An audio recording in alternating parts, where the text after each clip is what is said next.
চা, best of luck bro. চা,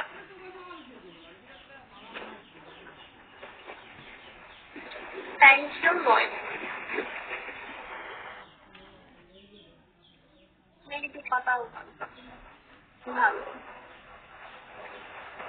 আমি বলছি না, কিছু মানুষের আলগা খাওয়ানি কে লেগে এত নিজের খায় পরে না তো গান গাই কেন?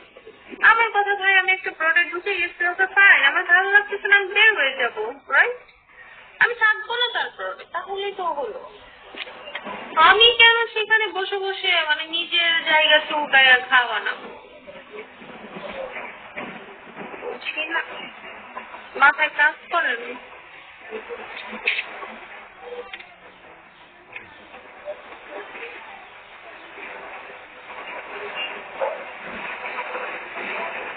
শ্যাম